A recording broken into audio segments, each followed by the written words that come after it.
We are going to break down a debate that happened on the channel Jubilee between rich and poor people, most notably Bill Perkins, author of the book Die with Zero. We are going to listen to both of their arguments and look at how people only see the reality they want to see. Hi, my name is Matteo and I break down and teach communication skills for a living. With those breakdowns, usually I like to de-emotionalize the content of what is being said as a parallel to de-escalate any potential conflict that may arise in the comments right now. I know it is coming anyway, so please let them come in. And I would like to say that no model of thinking is ever true or false. It is only a matter of what seems useful for you at a time of your life and what doesn't seem useful for you at this moment. And those things can always change and evolve. So let's proceed with the beliefs portrayed by rich people and poor people. When you look at a lot of billionaires who have gotten that way because of the just incredible amount of value they've given to society, I won't even talk about a huge, crazy billionaire. I'll talk about Jay-Z, who's a billionaire. He made amazing music. That's how he became a billionaire. And so I don't think it's the government's job to interject and say, okay, you have too much, we need to give it away. I mean, it would also never happen in any other arena. No one's gonna go, hey, Simone Biles, you have too many gold medals. We're gonna take them from you and we're gonna give them to the other people who weren't as talented as you. I completely agree. I completely disagree. I feel like that is the government's job. And Jay-Z, like you said, Jay-Z made his money from music. That's his labor. He's a musician. He's selling his talent. But then when he invested in the alcohol, then he's using other people who are harvesting the wheat, the agave. They're breaking their back. They're using their labor. So do you think that you shouldn't invest in those people? Should they just like say, the hell with your dreams, I'm not going to invest in you? What about the job? What do you mean? They're having jobs. Yeah, but how much are they getting paid for their jobs? Or those jobs in the third world where they're getting paid pennies, Yeah, and then versus Jay-Z no makes job. millions off their labor. How much do you pay your employees? You think harvesting than isn't enough? going to exist if Jay-Z doesn't invest? If I may interject, I pay my employees like incredibly well and I let them choose their own hours. Someone who works for me is a single mother. I pay her $50 an hour. And I think that people that are providing jobs and opportunities, you can hate on them all you want, but at the end of the day, like nobody would work that job if it wasn't in some way, shape or form worth it. So this first protagonist we have here is, if I got it correctly, a millionaire in real estate. At least he worked in real estate and bought buildings, I guess. The inference he's making is that being a billionaire, because it was the challenge here, do you think billionaires should exist or not? He said to him, his belief, therefore, is that billionaires only exist once they provide sufficient value. And he's backing that up with an analogy, according to that model, of what if the government was trying to remove the gold medals from an athlete? Because money could only be seen as the reward you got, just like an athlete got gold medals, or just medals in general. Why would you want to take them away from him if he received them by working hard enough to get them? The counter belief proposed by the other protagonist here, who is someone working for Disney, if I got it correctly, he said, because they were talking about Jay-Z and that Jay-Z only, as an example, got money by providing value, creating music artistically, so that is artistic value, that is something he brought, he gave, so he got money out of this. And the counter argument is, yes, but then, so applying to a future outcome, watching what is happening later as a result of what you're saying, that is classical technique, saying that he invested his money in the alcohol business, and there, the bad guy, Jay-Z, has exploited poor workers and hard labor to feed himself with too much money. However, the real estate guy who exposed his belief firsthand explained that, well, at least I am a counterexample to your absolute truth about rich people are evil and bad, because at least I'm paying my employees much more than what you say, that rich people pay their employees and how they exploit workers. And there are many counterexamples. That is a first here evidence of basically nothing is right or wrong, it is just different aspects of the situation, and in the end you can focus your attention on any of the ones you want. It is simply what will it lead to later, depending on what you focus on. People who make $1 billion get a fraction of the value they create. Everybody here who has a business understands that. Even Jay-Z only gets 15 cents a record he sells. Okay? Yes, that's because he got exploited by the record label who's using his labor to make money. Same you thing keep using this word when he exploiting like invests. you understand the record business, of which I'm in, okay? Record labels back hundreds of artists. Do you know how many go busto? Yeah. Okay? They're taking risk in an artist by the tapes, paying the engineers, marketing, etc. They're exploiting them. They're taking on a bet. And they can't just give everybody 50-50. They'll go bankrupt. You don't understand the record business, and you're just yelling out these words exploiting like you know what you're talking about, but you don't. That's why they're not exploiting. That's why there's one Jay-Z and not millions exactly. of them. Here we come back to the belief, the assumption made by our Mexican, I guess, friend. Sorry, no disrespect, I think he's Mexican. And he said that being a billionaire to him is all about exploiting the poor, or exploiting at least minimum wage workers or people who work for less. And they exploit their labor. And Bill Perkins here is contradicting with a specific statement, going down into the more specific details about the situation at hand, explaining that, well, let's go back to Jay-Z specifically because we talked about him as an example of billionaires being bad and they're bad people. Okay, Jay-Z only makes 15 cents of a record he sells. So in the end, he's not.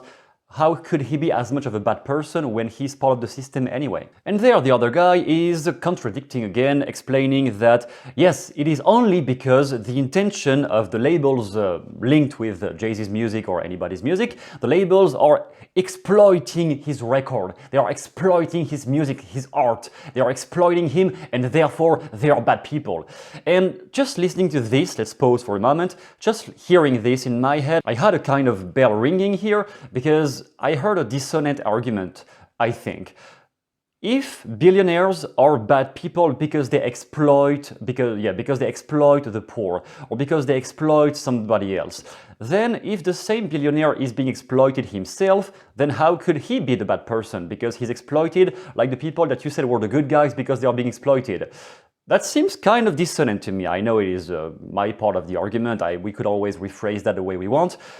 That just seems a bit illusory to me to want to hide at this point the fact that not all rich people are bad. And Bill Perkins is kind of shutting this down by calling out to something, we could classify what he said here in many different categories of that model. I would say it fits into the meta-frame statement because he explained that, well, he is part of the record business and he definitely knows much more of the intricacies of that business than the guy who probably never worked in it and only looked at the facts he wanted to look at to prove his point. I'm using exploited in the Marxian term where your labor creates value and then your employer takes that value and distributes it unevenly to themselves and then leaves the rest for the workers. That's exploitation. And that if those record companies, those labels were going to follow the Marxist principles he is going by, well, they would just go out of business anyway. And if they go out of business, they don't have anyone to pay either. So in the end, that just contradicts the whole argument itself. I'm a musician and content creator, and I make minimum wage at a retail job. If I wasn't having to work every day to pay my rent, then I would have more time to make music and connect with people and find venues to perform my music. And if I had the money, I would be able to market and promote my music so that it could reach a wider audience. I feel like a lot of jobs will pay minimum wage, but they will expect maximum effort. And I'm like, if you're gonna pay me minimum wage, I'm putting in the bare minimum effort. I've always looked at it the opposite way. Like if I go into a company and they're paying me minimum wage, I do everything that I can to get promoted. Many, many, many years ago, you could go live off the land. You didn't have to work for somebody in order to survive. All the land is taken. It's in federal land. You can't go fishing in these federal streams. You can't do that. So that's not possible at scale. In order to survive, you must work for someone else. That forces wages down, right? People can't just go, F you, I'm not gonna work, I'm gonna chill and work on my novel or do whatever. So that's the part where I agree with you. I'm a supporter of UBI so that people aren't forced to work. Now where I disagree is that we don't pay people based on what they need. And you were kind of pointing to this. I give the minimum effort if you pay me minimum wage. But there's certain jobs that are not worth $15 an hour, just frankly not worth it. Maybe they're worth 5, maybe they're worth 2. I want you to watch TV for an hour in your house and tell me how many commercials come up, because I'm doing a survey. I want to pay you $7 an hour. You think I have to pay you $15 an hour for that? Or would you take $7 an hour to sit on your couch and count commercials that show up on the television?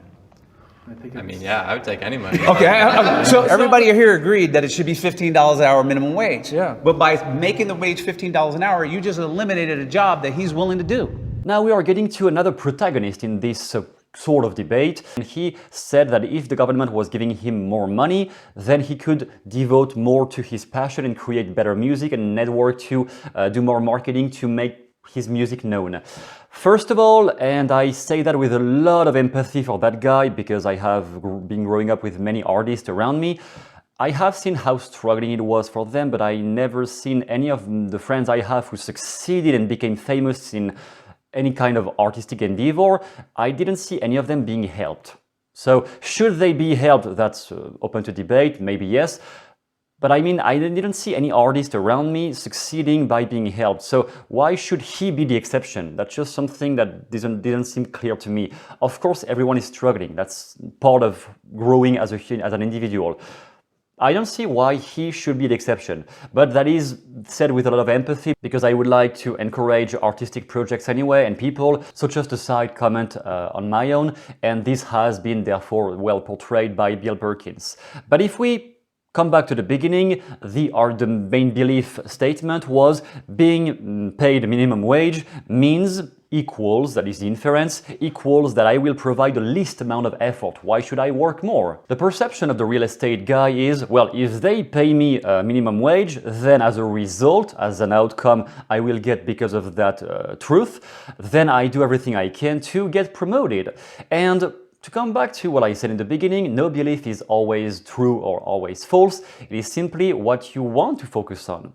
In the end, if you want to focus on working less, you will find opportunities to work less. If you want to focus on getting wealthy, you can find opportunities to get wealthy.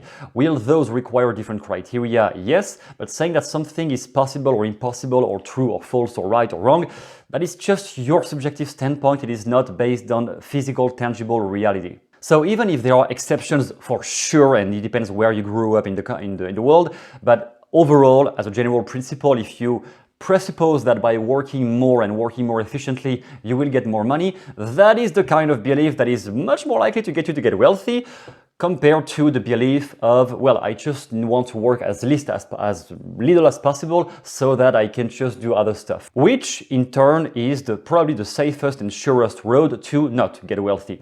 Up to you. This is not like an obligation to get wealthy either. It is up to you. But if you want to get wealthy, or like if you want to stop your money problems, then which belief do you think is the most relevant to follow? And now coming to Bill Perkins' knockout, he said that having to work for someone else forces wages down. So that is, first of all, appealing to a different map of the world. Let's say he's enlarging the map of the world as he did previously to bigger factors and outside factors than just the little detail you focused on. He's opening the frame to bigger factors, which is something I highly encourage to do whenever you are in a debate or like some argument. Maybe don't stay too narrow on just I say this, you say that, because I want this, you want that. Yes, that is good to take into consideration. Also sometimes go into a wider perspective of what the world is, what happened in the world, and not only the events that fit your point of view, but also what is showing a larger perspective that incorporates all of our arguments. So following his map of the world, now he is going into the intent, explaining the intent of any business owner. And if you are a minimum wage worker, you are being dependent on business owners anyway. Otherwise, you will have to build your own business, and then you will understand what he's saying here, that no one is being paid based on what they need. They are being paid based on how worthy and how valuable is their production or what they produce for the world, or at least for the company they work for, or the business owner they work for. Then he gives an analogy to back up that statement with, well, if I wanted to pay you for something very simple, which is fitting your model, you want something simple to make money, fine. But if I was paying you less money than what you say is minimum wage, would you agree or not? That is an analogy because it is not happening. It is something parallel to what they are talking about. And the guy says, yes, of course. And he's concluding his statements with the outcome, the result that is happening as a result of all the things that he has enumerated so far. So by thinking the way you do, by believing the things you believe, you are actually eliminating job opportunities. And that final breakdown is a great example that when you want to have a great reframing ability, the best reframes are often, if not always, a mix of different patterns. Right here you can see he has been moving in different directions in his discussion, and there was not really any more response because, first of all, he took into consideration the actual real incentives and desires and demands from the person he's talking to, which most people don't do at all in a debate. They just want to talk about themselves, not about what the person needs. And then he's leading to what will happen for you specifically. So when in a debate you talk about what will happen to the person, himself or herself, it is much more relevant than if he had stayed on the map of the world saying, this is how the world should be, everyone should think like this. No, not everyone should think like this, but what will happen in your specific case based on your current beliefs is this. And I definitely think conversations like this make people shift their thinking. If they indeed wanted to make more money, then a conversation with a guy like Bill Perkins can definitely open their mind. At least I have a huge bias because when I read his book last year, it was a huge breakthrough for me. The book Die With Zero, excellent book. But that is basically how we can break down communication skills, and you can discover, therefore, that whenever you think your world is limited or that the perception of that person seems really right, this is the right thing to believe in, well, fuck that. Like, any perception can be true or false. Again, even Bill Perkins one, even if I am defending him, even his perception could be completely reframed and rephrased in many ways. It is simply about what do you think is more useful for you to believe. The world is wide and complex enough to always focus your attention on what is the most relevant for you at this point of your life. If you want to develop your skills with language maneuvers like this, you have a small document down below in the description called The 7 Steps to Master Sleight of Mouth.